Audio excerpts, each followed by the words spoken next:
Story time. I have a story to share. So last week, I'd recorded my all signs reading for the new moon in Pisces that we have this week.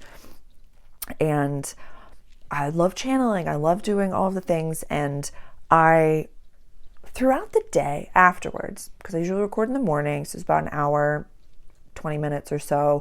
And then I went about my day. And I was like, and I had Italian later on that night. I was like, I really feel like muffins today. I was craving muffins all day long. And I was like, okay. But I didn't want them at the beginning of the day, which brekkie time is the perfect time for muffins. It was later in the afternoon. And I had even said, maybe after Italian, I'll make muffins. Italian's at 4:30. I'm making muffins at 6 o'clock at night. What's going on here, Sarah? And so I opened up my computer. And I don't subscribe to any news channels or anything like that. If something is meant to happen, I know that somebody will tell me about it, or there'll be an earthquake and I'll feel it. But my little the little thing from the side on the computer popped up and said, it's International Muffins Day or National Muffins Day. And I was like, you were tapping into the collective consciousness, Sarah. Look at that. Look at that. And so I immediately made muffins. And I sat with it, and I wanted to record that video right away. But I paused because I knew it was going to be a little bit bigger than that.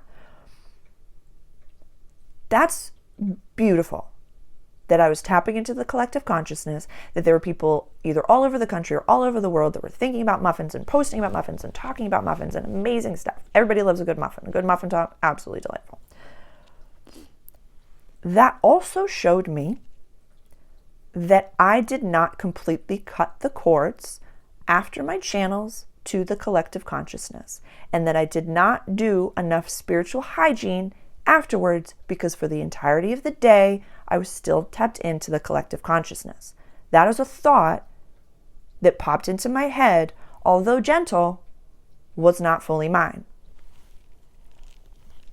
I want you to take a moment and pause and think of how powerful that is. Any thought that enough people are thinking goes into the collective consciousness. A very long time ago, I did a video on what exactly is the collective consciousness. It still resonates today. I will put the link for that video below. So you're saying that if enough people are thinking about muffins, that we're all going to think about muffins. There's a spectrum. We could all think amazing, positive thoughts and all manifest that and have everybody all over the world thinking that. Or maybe if we're all thinking super negative thoughts all the time, it's going to lower our vibration.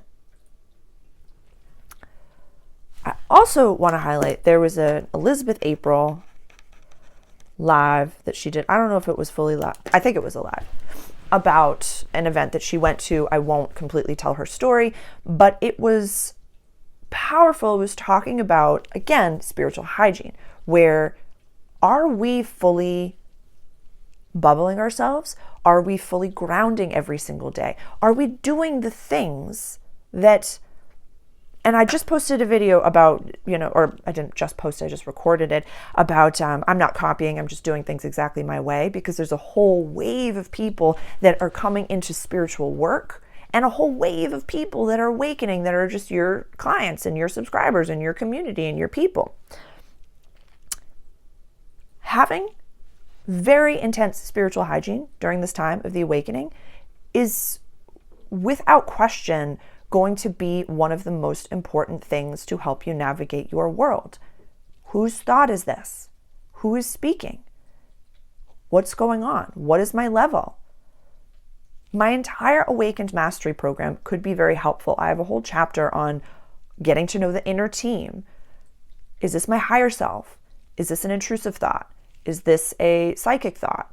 Is this my future self? Is this my inner child? Is this my inner teenager? Is this my shadow? Is this a trauma response? Is this my Aries going off? Is this my Capricorn moon going off? Am I playing into my birth order? Am I playing into being a middle child? Am I acting a way because of my mother? Am I acting a certain way because of my father? Am I acting a certain way because of this? Am I feeling traumatized at work? Do I feel safe in my body? All of these things are happening all at the same time. And then pack on a spiritual awakening on top of that, where you're opening up to the collective consciousness consciousness in the collective cloud bubble. That whole video on the collective consciousness could be for you. It could be very, very helpful, a foundation for you. What voice is going off? Who's talking? Is this me? Do I even want muffins? Do I want this? I give another example. I've given this before. Whenever I crave pizza, I have to stop. Usually takes me about a day to 2 days to actually either have the pizza or not have the pizza, and I'll tell you why. When I crave pizza, because I do not eat gluten in my regular life, so only Ugly's pizza crust, I'm local to Massachusetts, and they are like the only pizza crust I've ever been able to have that is delightful and delicious, that's gluten-free. So I asked myself, like, okay, Sarah, are you going into your flow cycle? Are you going into your sacred bleed and you just need the food? You just need the food. Is it my inner child that really wants Papa Gino's pizza from 1993, where you could have called 275-5500 and ordered a large cheese pizza and paid $10.47 for it, and it would have been delivered, and you just give them a $2 or $3 tip, and you just mail that sucker all the same. Like, I would eat an entire large cheese pizza to my face. Yeah. Do you want that? And do you need attention? Does your inner child need attention? Does your inner teenager who had an ED, like I had an ED for like the majority of my 20s, like, is it that control? Are you in a space where you need control and that, trigger is coming back where you feel a loss of control and you want to eat a whole bunch and then, do the thing? Or do you actually really just want pizza? And so I sit with that for days, because not every thought that comes into our brain needs to be entertained. It's a great phrase that when I was studying anxiety and depression, because I myself was experiencing those things many years ago, we are not our first thought. We are our second thought and first action.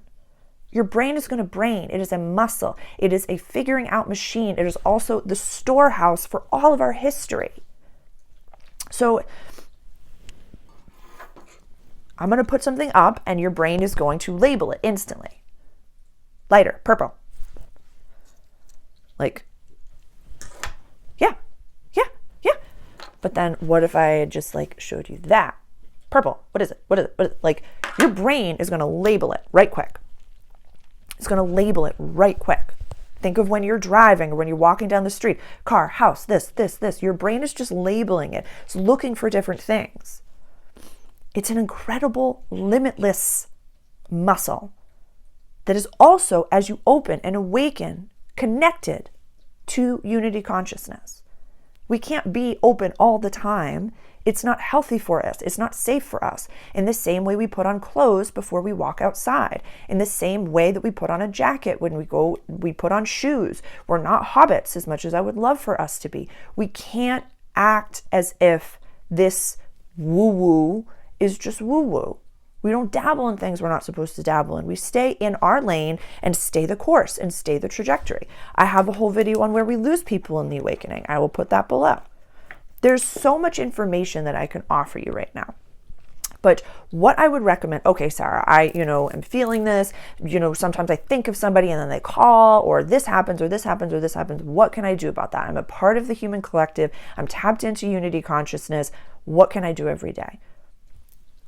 Spend some time every single day in contemplation, in meditation, studying your breath, Dr. Joe Dispenza language, no body, no mind, no anything, and go to the space in space where we are no ego, no nothing. We are breathing in and out and breathing in and out and feeling the vibrations that we want to bring in, and feel the love, leading with love, breathing into our heart space, spending as much time, 1, 2, 3 times a day in that space, doing lighting a candle, saging and smudging yourself, doing anything, putting on the crystals, doing these things. This isn't a lifestyle. This is your life. This is your life. Dude, my waking up post-woke stories. When I first awakened, I was open to everything. I got jumped by a being. I just see a shaman right away. I literally set up a table in my house for ghosts to come and sit at. I was like, yeah, that's my practice. Come right on in. I was living in a funeral home at the time as well that they didn't keep up to snuff. yeah, I had to like move from there. Move. It was not easy. And so not like I don't want you to experience those types of things, because like I learned a lot about what I can handle and what it feels like to have an entity jump you. But as an experiential learner, that was my path. You don't have to do that. You can just do a little bit of spiritual hygiene in the same way you wash your face, in the same way you brush your teeth, in the same way that you eat healthy foods, in the same way that you exercise. So I would say, oomph and up, astrologically, March is one of the most activated months I've seen since studying astrology. It's jam-packed. And so we're going into that time period where we, like the parable that I give for eclipse season, we hand the reins over to God and we say, your way, not my way. Paradigm hopping energy, quantum leaping energy in a gentle way. And so with that being said, calming our nervous system, visualizing the things that we do want. We literally live in a matrix reality that is created with our thoughts, words, actions, and intentions. We know this, but we don't. I'm listening to the guides. So they want me to share a story with you. And this is back when I was waitressing, and I would literally, when you're waitressing, you have to be radically present. And I don't know, for show of hands, anyone who's worked in the service industry, you have to be 15 steps ahead. There's no slowing down. You are on the bus. You are not getting off the bus. You are on the roller coaster. You're not getting off the roller coaster. My body wouldn't even need to pee during the middle of the shift. Like you just become in that. And there would be days near the end of my tenure in the industry where I would be walking home and I would literally speak to myself out loud and be like, you just pretended to be this avatar for that whole time. Look at this beautiful matrix reality. Look at the clock tower. Look at the seagulls around. Look at how beautiful this reality is. Yeah, we just created it. As a consciousness, we created this. As a human collective, we decided for this to be the world that we live in and learn in, and this beautiful earth school. This is amazing. But if you'd seen me 3 hours before that, I was either like rage folding napkins or complaining or just asking, can you watch my table so I can leave, please? Can you clean them? Here's $10. Like, can you please do it? Like, so we get sucked in and play the avatar, and then we come back. So the more often we can go back to that awareness space, the better. The more we can say, is this my thought? Do I want this? Am I speaking spells I don't want to be speaking? What's really going on here? Am I repeating the same pattern? Dr. Joe Dispenza, am I addicted to a life that I don't even like? I'm going to find, if I can, the Lewis Howes Summit of Greatness, Dr. Joe speech. It's literally why I went to the Summit of Greatness. It's posted, he did post it on his YouTube, so I'm going to see if I can find it and put it there, because literally you get addicted to a life you don't even like. You are speaking words that you don't even want to speak. And so I hope that this video snaps you out of it and says, oh, I don't even like that. Why am I complaining about something? Why am I talking and giving life to something that I don't even like? Starve it. Starve it. I believe it's a Native American phrase. We have two wolves inside of us. Only one can live. Only one can survive. Which one lives? The one you feed. The one you feed. So feed the wolf of your future, the one that you want. Be that version of yourself. Show up, dress the part, act as if. And stop giving energy to anything that is literally, oh my God. Is it Rhonda Burns, the woman who wrote The Secret? She's also been on Lewis Howes. And it was funny. He was like, how do you manifest the life you want? Or how do you, not, create things that you don't want? And she's just sitting there. She's like, just don't talk about it. Why are you talking about things you don't want? There's a difference between processing and creating something, I have to say. If you are in therapy, if you are unpacking something, if you're talking to ChatGPT and you're really looking at your shadow, that's totally different. You put it in a bubble and you say, show me my shadow. What's around this? What's around this? So you can put it down. But if you're waking up every single day telling the same story, there's a whole video that I did as well on why therapy is dying, traditional therapy. Because if your spiritual counselor, therapist, psychiatrist, astrologer, shamanic journey, or leader is not giving you tools to move forward. If you're just telling the same story of the trauma over and over and over again, your body doesn't know the difference. Your nervous system doesn't know the difference. It's in that traumatized state. And you're just going back and going back and going back and talking about it. There's trauma underneath trauma, underneath trauma, underneath trauma, underneath trauma. So when you are ready to do the work, there are people, myself included, that are ready to work with you, to look at it, to see what's underneath it, to put it to rest. To put it to rest. A lot of people right now, a lot of my community, my subscribers, my clients are putting something down, full stages of grief, to acceptance, to say that happened, but it doesn't define me. I'm going to use that crap as the manure to fertilize my new world. Yeah, we label it as crap, but it's actually the best fertilizer. So give it to God, give it to your higher self, give it to the past, and have reverence for it and express gratitude for it. I didn't expect this to be the way that this video went, but yeah, I think calling it whose thought is this? It takes a lot more mental agility than we think to be able to be present and to focus. It's something in the book, The Science of Getting Rich, Wallace D. Wattles. It was written a very long time ago, and it's still one of the best money manifestation books that exists. It's just it. Anything else is someone else's perspective, but if you want just like the experience of it, holding a mental thought, and this is Dr. Joe Dispenza language as well, when everything around you says otherwise, is one of the hardest things to do in this world. Showing up in spite of your environment. Not getting sucked into the drama, not getting sucked into the conversation is one of the hardest things you'll ever do in this world. 0 to 1, Cody Sanchez language, is one of the hardest things that you'll ever do, but everything outside of that is worth it.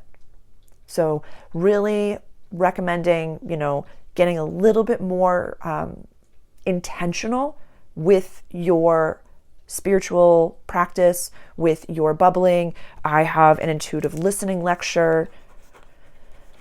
I'll put the link for that below. Tons of resources for you. Please reach out directly to book a free consultation if working together one-on-one is something that you're interested. I have membership groups. I have so many resources for you.